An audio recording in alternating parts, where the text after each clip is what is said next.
Today, I stand before you as a father, an Ontarian, and someone deeply concerned about the health and safety of our children. For over a year, the Ontario Greens, public health experts, scientists, and others have been calling on the Premier to make the necessary investments in a safe school plan for Ontario. Today, thousands of children from across the province are going to school for the first time. In places like Toronto, they'll be going for the first time later this week. This should be a day of excitement, a day to reconnect with teachers and fellow students and friends. But instead, it's a day of anxiety. And that anxiety is only heightened because of the Premier's refusal to make the necessary investments to keep our schools safe. And so today, we reveal a court report card that evaluates the Premier's actions. First of all, better air quality, something experts have been calling for. And here we are over a year after the Premier first announced HVAC systems for our schools, and we still have 18 school boards that do not have proper ventilation. Secondly, mental health resources. So many mental health service providers have called on the government to make the necessary investments for 24/7 access to mental health services for youth, to end the wait times that in some cases are up to 18 months for young people to access mental health services. And yet the government has failed to make these investments and receive a D. Mandatory vaccinations. Public health experts, school teachers unions themselves, and others have all called for mandatory vaccinations for educators working with vulnerable children. And while the Premier announced mandatory vaccinations, they aren't really mandatory. And therefore, the Premier receives a D-. When it comes to outbreak management, so many public health experts have said that the government needs a clear plan for when a COVID outbreak happens in a school of what the reaction will be. And we're still waiting for clarity from the government, even though school starts this week. And therefore, the Premier receives a failing grade. Finally, smaller class sizes. Last summer, the Sick Kids report clearly stated that the foundation for any safe return to school plan would be minimum class sizes of 15 to ensure proper physical distancing can take place. So here we are over a year later, and the Premier continues to refuse to make the investments to lower class sizes, and therefore receives a failing grade. The people of Ontario deserve better, expect better. Students and educators deserve a safe place to learn and a safe workplace.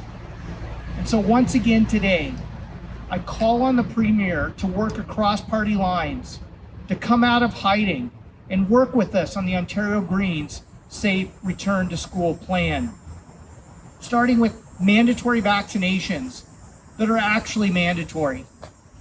Secondly, requiring proper medical grade PPE in all schools for teachers, students, and staff. Third, making the investments to lower class sizes to 15 so we can have proper, safe physical distancing in our schools. Next, a robust testing and contact tracing system so when an outbreak does happen in a school, we can respond quickly and contain it to avoid closures. Next, student vaccinations. For all students over 12 who are eligible for the vaccine, to have the COVID-19 vaccine be a part of the same mandatory vaccination system that exists for a number of other vaccines. Next, a database that shows clearly the vaccination rates and levels in schools across the province, so we have the proper data to make good decisions. Ventilation. Actually making the investments to improve ventilation. And in those areas where it's now unfortunately too late because the government has dragged its feet, bringing in HEPA filters that are properly and this is the important part, properly sized to be safe in the classrooms in which they're being used. And finally, making the necessary investments in student mental health, starting with ensuring that hybrid learning will not take place. Too many educators and students have talked about the stress hybrid learning has placed on them, and to make the proper investments to ensure that young people have access to 24/7 mental health services. I'm calling on the Premier, come out of hiding. Don't delay the restart of the legislature, and have us all get back to work to take the necessary steps to ensure that our schools are the first to open and the last to close, to utilize all the tools in our toolbox to avoid a fourth wave lockdown. Premier, the time to act is now. I'm happy to take any questions. The Minister of Education and the Premier are holding very few press conferences, if any at all. Why do you think that is, and what's the negative impact of that? Well, it's unclear why neither the Premier nor the Education Minister are holding press conferences answering the questions that students and teachers have. And I would say it's an abdication of leadership. Right now, people need the government, the Premier, and the Education Minister especially, to come out and talk about what they are going to do to keep our schools safe, to keep our schools open, and to be able to answer the questions that the people of Ontario have about a safe restart to the school year. Yesterday, I know this is a federal matter, but yesterday the Prime Minister had rocks and stones thrown at him at an event as a result of anti-maskers being upset with them or anti-vaxxers. Your thoughts on that? And is that what politics is about? Yeah, I would just say it's unacceptable, and it's not Canadian to engage in throwing rocks at anybody, an elected leader, but anybody.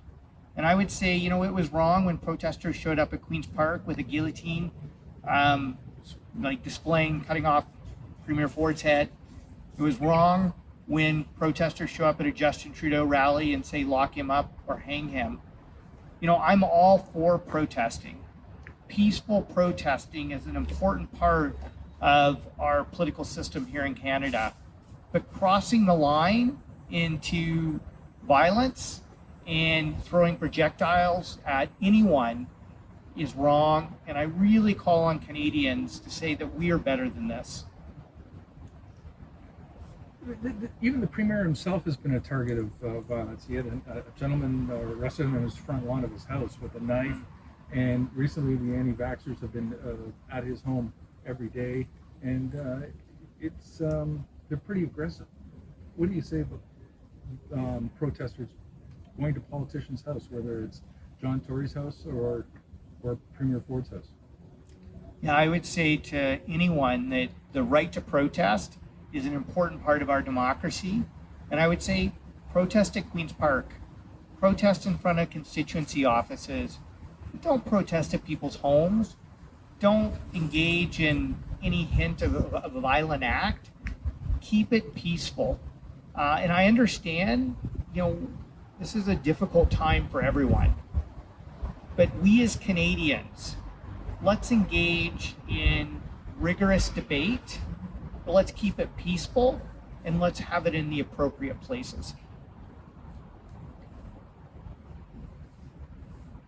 And if the Minister of Education doesn't appear to be around, and if Premier Ford isn't around for press conferences, are you satisfied that what you're saying here will be heard by them? Well, I will guarantee you that the Ontario Greens will continue to push for what's right. We believe that schools should be the first to reopen and the last to close. And we will continue to push the Premier to do the right thing, to make the proper investments, to keep our schools open and to keep them safe. And I call on the Premier, come out of hiding. Don't let politics get in the way of providing the leadership that Ontarians need right now. And people need to know that your government is taking the necessary steps to keep our schools open and to keep them safe.